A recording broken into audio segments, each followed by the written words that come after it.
ప్రతిరోజు నా చిన్న కోడలు ఒక రోబోలోగా ఇంట్లో పనులు చేస్తూ ఆఫీసుకి వెళ్లి కష్టపడి పనిచేయడం మొదలుపెట్టింది. అలా ఒక నెల రోజులు గడిచాక, వచ్చావా కార్తీక్? నేను ఇప్పుడే వచ్చి ఫ్రెష్ అయ్యా. నా వల్ల నీకు చాలా ఇబ్బందిగా ఉంది కదా రేఖ. ఏం మాట్లాడుతున్నావు కార్తీక్? ఏది చేసినా మన ఫ్యూచర్ గురించే కదా. నువ్వు ఇంత పని చేస్తుంటే నాకే చూడాలనిపించట్లేదు. మావయ్య నీకు బిజినెస్ ఇచ్చేంత వరకే కదా ఈ కష్టాలు.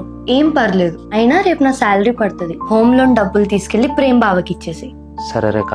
కార్తీక్, నాకు మా డాడీ మా తమ్ముడు చాలా గుర్తొస్తున్నారు. చాలా మిస్ అవుతున్నాను వాళ్ళని. మా డాడీకి నేనంటే చాలా ఇష్టం. నేను లేకుండా అస్సలు ఉండలేదు తెలుసా. మరి అంత ఇష్టం ఉన్నప్పుడు ఇన్ని రోజులు నువ్వు లేకుండా ఎలా ఉండగలుగుతున్నాడు? మరి మా ఇంటి పరిస్థితి నీకు తెలుసు కదా కార్తీక్. ఎలా అన్నా మా డాడీని మా తమ్ముడిని కలిసేలా చేయి కార్తీక్, ప్లీజ్. ఫస్ట్ ఇంట్లో మొత్తం సెటిల్ అవ్వని, అప్పుడు మీ ఇంట్లో మాట్లాడడానికి చాలా ఈజీగా ఉంటుంది. ఏంటి రేఖ, ఇంటి లోన్ కట్టేశారంట? వదినా, కార్తీక్ కట్టేశాడు. ఇంటి లోన్ సమానంగా కట్టినంత మాత్రాన ఇల్లు కూడా సమానంగా వస్తుందని ఆశపడుకో, అది జరగని పని. ఇవాళ వీక్ ఆఫ్ అంటగా, వదినా. వాకిలి ఉచ్చి కడిగేపో. సరే వదినా.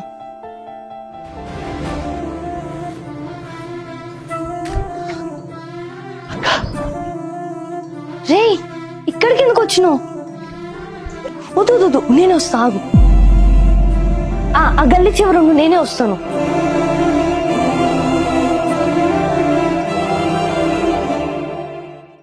నువ్వేంట్రా ఇక్కడ? బావే రమ్మన్నాడక్క, లొకేషన్ కూడా పెట్టాడు. ఎలా ఉన్నావు అక్క? బాగున్నావా? చాలా బాగున్నాను రా, చాలా హ్యాపీగా ఉన్నా. నువ్వు నిజంగా బాగుండంటే మనం ఇలా రోడ్డు మీద మాట్లాడుకునే వాళ్ళం కాదక్క. మన ఇంట్లో పడే టార్చర్ కన్నా వెళ్ళాక బాగుంటావు అనుకున్నా అక్క, కానీ చాలా బాధపడుతున్నావు అని అర్థమైంది. తప్పదు కిట్టు, అన్నిటికీ అడ్జస్ట్ అవ్వాలి కదా. అయినా డాడీ ఎలా ఉన్నారు? చాలా బాగున్నాడక్క. డాడీకి నేను గుర్తొస్తున్నానా? ఎందుకు గుర్తులేవక్క? ఎప్పుడు నీ గురించి మాట్లాడుతూ ఉంటాడు. ఎందుకురా అబద్ధాలు చెప్తున్నావు? అమ్మకి నీ మీద ఉన్న కోపం ఇంకా తగ్గలేదక్క.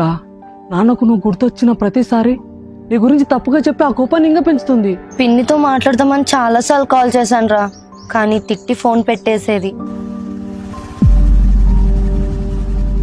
మావయ్య, మా తమ్ముడు. హాయ్ మామయ్య. ఇక్కడ ఎందుకు నిల్చున్నావు బాబు? ఇంటి లోపలికి వెళ్ళి మాట్లాడుకోండి. అక్క, మామ ఇంట్లోకి వెళ్ళమన్నాడు కదా, పద వెళ్దాం. వద్దురా, ఇప్పుడు ఇంట్లో పరిస్థితులు ఏం బాలేవు. నెక్స్ట్ టైం వచ్చినప్పుడు పక్కా వద్దు గాని. సరే అక్క, మరి నేను వెళ్ళొస్తా. సరేరా, అప్పుడప్పుడు కాల్ చేస్తూ ఉండు. నాకు నువ్వు తప్ప ఎవ్వరు లేరు. సరే అక్క.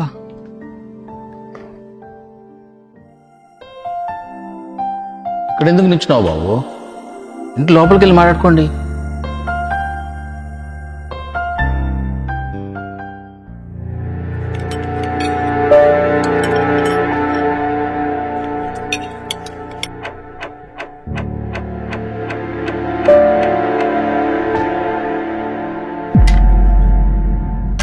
ఏం కావాలి బావా?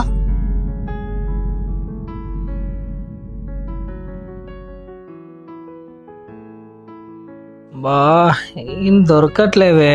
బావకి ఆకలి అవుతుంది అనుకుంటా. బావా, మ్యాగీ. నాకేం వద్దు. ఈ టైంలో ఏం దొరకవు బావా, వేడివేడిగా చేశాను. నా మీద కోపం పక్కన పెట్టి తిన్న తోత కోప్పడండి.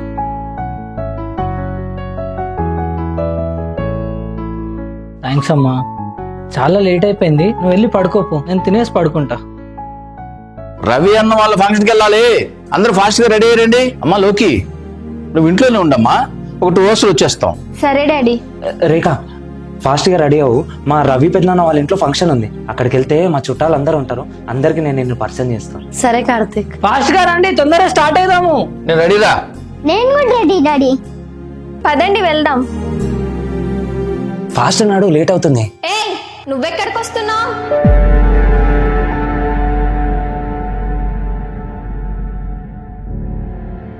నువ్వెక్కడికి వస్తున్నావు? ఏమైంది వదినా, ఎందుకంత కోపం? ఆమెతో ఫంక్షన్ కి వస్తే నా ఇజ్జత్ ఏమవ్వాలి? అంజలి, ఏం మాట్లాడుతున్నావు? ఏంటండి, నువ్వే చెప్పత్తమ్మా. అంత కట్నం తీసుకొని అందరి ముందు నన్ను మీ ఇంటికి తెచ్చుకున్నారు కదా, ఇప్పుడు తినతో వస్తే నా పరువేం కావాలి? ఇప్పుడు ఏమంటారు వదినా? నీ పెళ్ళం వస్తే నేను రాను కార్తీక్. తను రాకపోతే నేను కూడా రాను. అరే కార్తీక్, గొడవలు ఎందుకురా? గమ్మున నడు, ఫంక్షన్ కి లేట్ అవుతుంది. తను రాకుండా నేను ఎలా వస్తానమ్మా?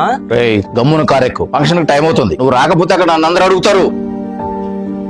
ఆ అమ్మాయిని ఒక్కరోజు ఇంట్లోనే ఉండని, మనం బయలుదేరదాం పద. మీరు వెళ్ళండి, నేను ఇక్కడే ఉంటా.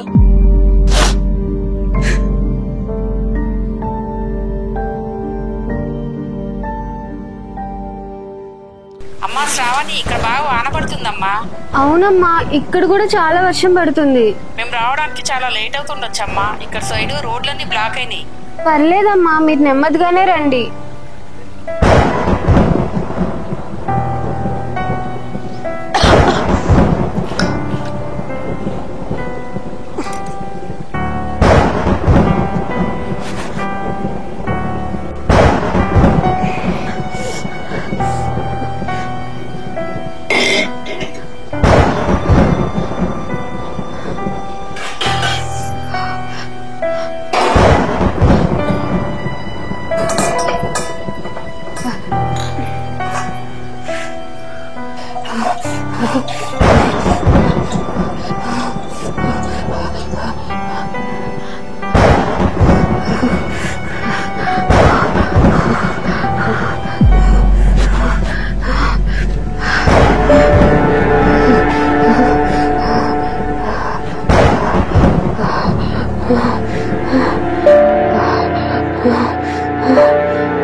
వదినా,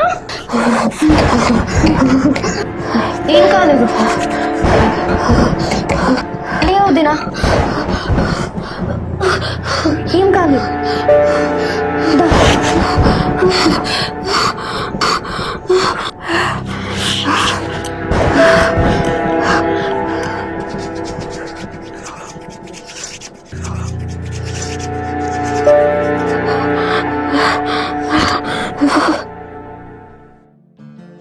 ఇప్పుడు ఎలా ఉంది వదినా? ఓకే రేఖ, అంతా నార్మల్ అయిపోయింది. ఇది తాగు వదినా. అసలు ఏమైంది వదినా? వాన పడుతుంది కదా రేఖ, చలికి షివరింగ్ వచ్చి పడిపోయాను. ఏం తింటారో చెప్పండి వదినా, వేడి వేడిగా చేస్తాను.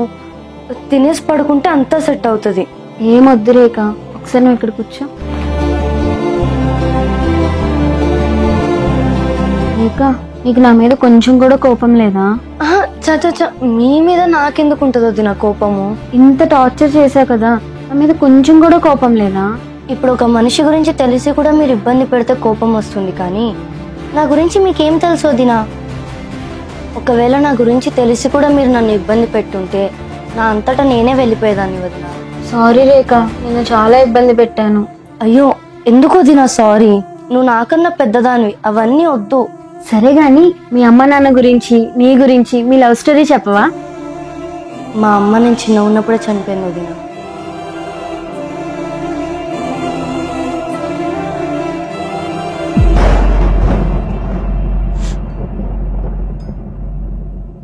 శ్రావణి, నేను కార్ తిప్పి పెడతా, తొందరరా.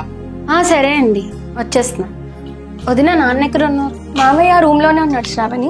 సరే డాడీ, నేను వెళ్ళొస్తాను. సరే తల్లి. నేను చెప్పిందంతా మీకు అర్థమైంది కదా? మీరే కూల్ గా దగ్గరుండి మరీ సెటిల్ చేయాలి. నేను వేరే వాళ్ళ ఇంట్లో సంతోషంగా ఉండాలంటే ముందు మన ఇంటికి వచ్చిన ఆడపిల్ల సంతోషంగా ఉండాలి కదా డాడీ. అర్థమైందమ్మా, ముందు నీ హెల్త్ జాగ్రత్త. సరే అమ్మా, వెళ్ళొస్తాను. సరే అమ్మా, జాగ్రత్త. నువ్వు నాన్న జాగ్రత్త. బాయ్ వదిన, వెళ్ళొస్తాను. సరే శ్రావణి. అంతా సెట్ అవుతుంది, నువ్వు స్ట్రాంగ్ గా ఉండి చాలు.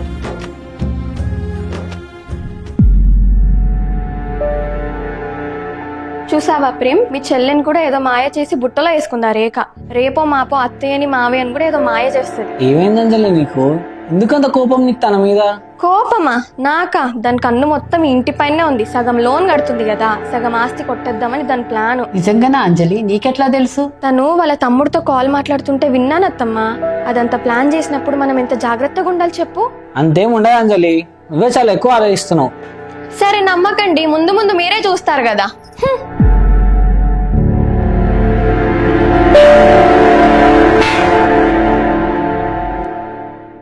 ఇవాళ వీక్ ఆఫ్ తీసుకుని మంచిదైంది కార్తిక్, ఫుల్ గా రెస్ట్ తీసుకుంటా. కొంచెమైనా సిగ్గుండాలి, ఇంట్లో ఎవరు పట్టించుకోకపోయినా ఇంకా ఇక్కడే ఉండడానికి. ఏమైందమ్మా నీకు? ఏదైనా ఉంటే ముఖం పైన తిట్టు, పడతాము.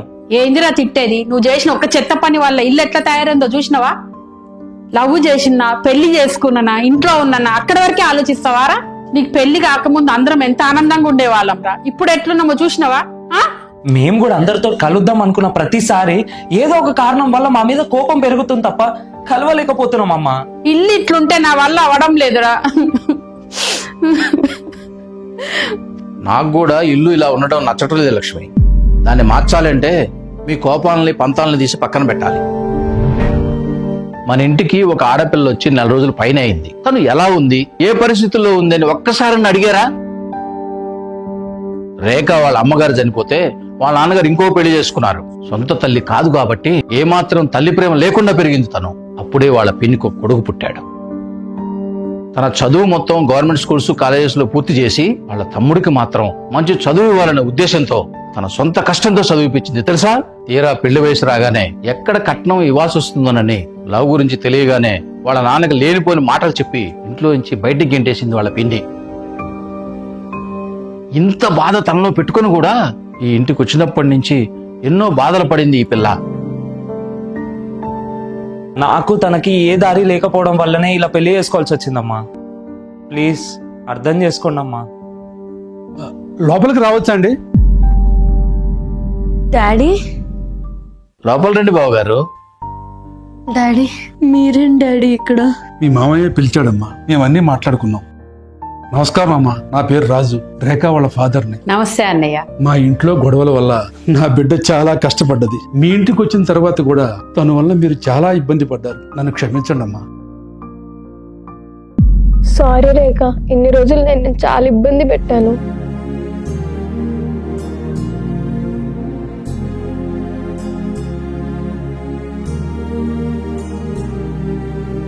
తన గురించి ఏమాత్రం తెలుసుకోకుండా మేమే చాలా ఇబ్బంది పెట్టాం బాబాయ్. తను చాలా మంచిది.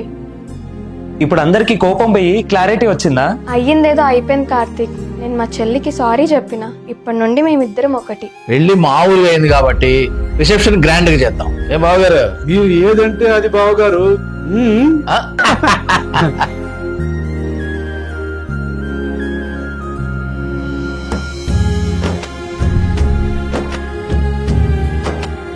ఇదేనండి మా తోడి కోడళ్ల కథ. నా చిన్న కోడలు పడిన కష్టాలు ఎంతో మంది కోడళ్లు అనుభవించినవి. ఈ సిరీస్ చూసిన ప్రేక్షకులందరికీ ఒకే ఒక విన్నపం: ఇంటికొచ్చిన కోడల్ని అర్థం చేసుకుని ఇబ్బంది పెట్టకుండా చూసుకోండి. ఒక ఆడపిల్లని కష్టపెట్టి కళ్ళల్లో నీళ్లు తెప్పించడం చాలా తప్పు. ఈ సిరీస్ వల్ల సమాజం మారుతుంది అని మా యొక్క చిన్న ప్రయత్నం.